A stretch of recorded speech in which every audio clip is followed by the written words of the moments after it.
Can everybody hear me? I'm Demetria's first cousin. And where are you? This is for you. I want you to listen because you're not my favorite chorus girl that you think you are. Bubby's not my favorite chorus girl. My favorite chorus girl, she's not listening as usual. You're not my favorite chorus girl. Who is now? Your mother was my favorite chorus girl. My mother?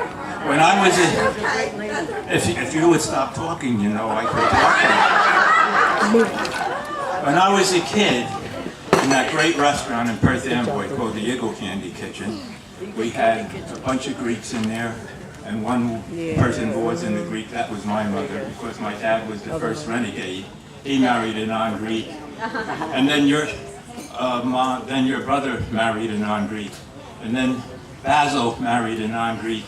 And then I followed tradition and I married a non-Greek. But anyway, I still like to consider myself that I'm a half-Greek.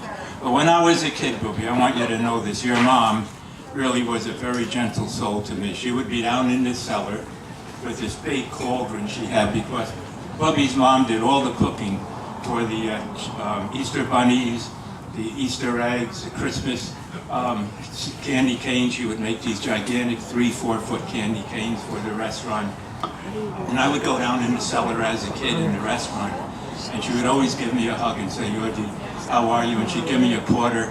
And a quarter back in the 40s was a lot of money because right across the street from the restaurant was a candy store and I could get 2 comic books, a dime each, and still have a nickel left over. Your mom was my favorite. And so now I can come to you because after a while, Bubby and I sort of had different directions. I sort of went a non-Greek direction for a while and our paths finally came back together about 30 years ago. I want you to know, Bubby, because I can't remember what I wrote, but I want to write it. Read it for you. Come on already.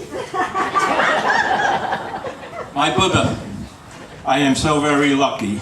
You remind me so much of your mom. What a beautiful, wonderful, colorful, loving cousin you are. I want to tell you, however, that when I was a kid, a young boy, you and your older sisters used to make fun of me because you young ladies were out boy hunting and husband hunting when I was like 8 or 9 years old. But I hold no grudges that you didn't pay me much attention back then. I have come to love you very much. You are truly an endless ball of energy. Your joy of telling stories of your many travels because she's a world traveler. Your wonderful sense of humor and your caring nature, loving wife and mother to Marie and to Georgie. Sandy and I, my wife, care for you and love you very much. You are now my favorite cousin.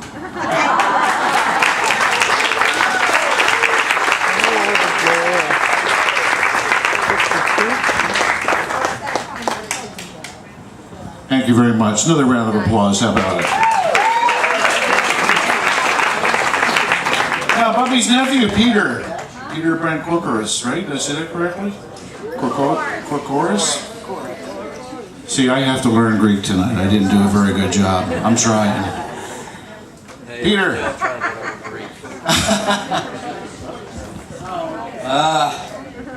Okay. Now, you know I love you, Tim. Okay, Bubby, my aunt. And what you need to understand is my father married non-Greek.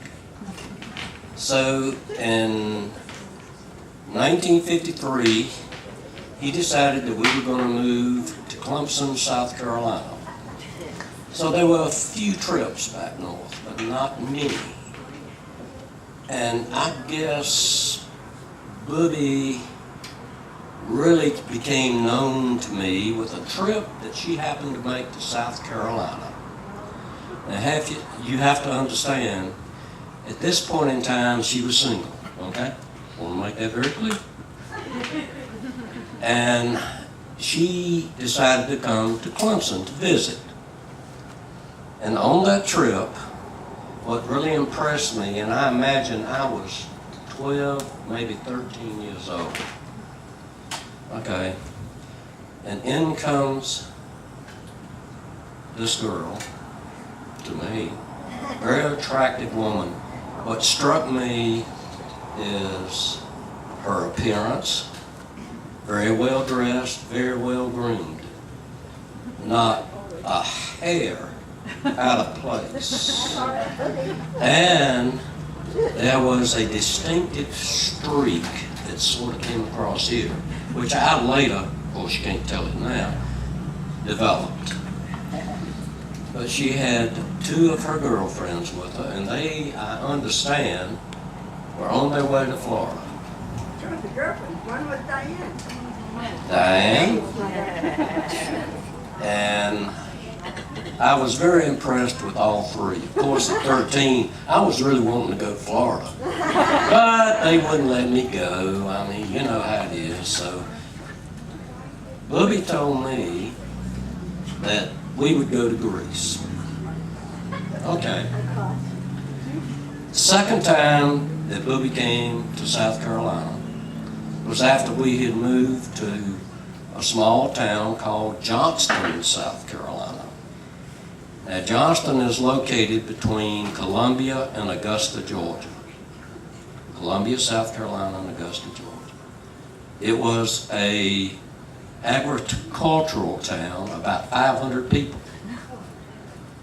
Well, this time, you know, I was excited when Mother and Dad said she was coming to visit.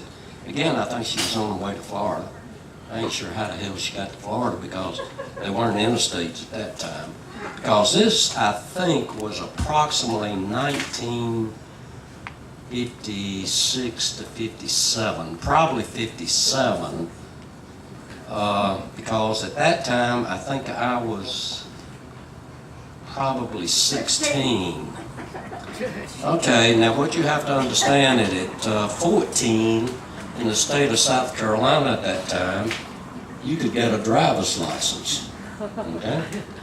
Well, Bubby showed up, as usual, well-dressed, finely groomed, that streak, but there was one big difference. A 1957 Chevrolet Coupe V8 automatic, red and white. Well, Chevy Bel Air. Well, we talked for a while, and then my dreams came true. She threw me the keys. So I left and decided I was going to go to a little local stop where all of us hung out at that time. You know, we're talking about 1957, so, you know, you're talking about a drive-in. And so I was going through town, pulled up to the one stoplight in Johnston, South Carolina. And all of a sudden, up beside me, drove a brand new 1957 Ford 300 V8 straight drive with my friend Billy Hall sitting in it. Well, the light was there, the radios were blaring, and you never heard such screeching of tires, and you would have thought somebody was doing a burnout in NASCAR. And as we went through the light, side by side, I happened to notice all the police came out of the police station. But Billy and I kept on going. And as we hit a little side road, side by side, with sirens in the background, we decided, or we ended up going towards one of the main sections, main highways. And at that intersection, when we got there, you could either go straight or go to the right. Billy chose to go right, I went straight. Well, I understand it was not a very good time for Billy. a little while later. In the meantime, I decided to do the only thing I knew to do. Now, I mentioned that Johnston was rural, and it was agricultural based, primarily peach orchards and that type of thing. So I sat in the peach orchard, trying to figure out how was I going to get back home. Well, was able to make it back. Got back, Bubby just, gave her a big hug, Everything's fine, gave her the keys, and went to my room and prayed she could make it out on her way to Florida without getting caught. Well, the third time she came to South Carolina was a little different. This time, and I think at this time I was probably a freshman in college at the University of South Carolina. I'm not quite sure, because when she came down, that's when I met my Uncle Mike. And I knew then, no chance for Greece. But there was something better that I came to understand and came to realize. And that was my cousin George and my cousin Maria, who were very influential in later times. And I guess the later trips she's made has meant more to me because they've been recent. I think 2011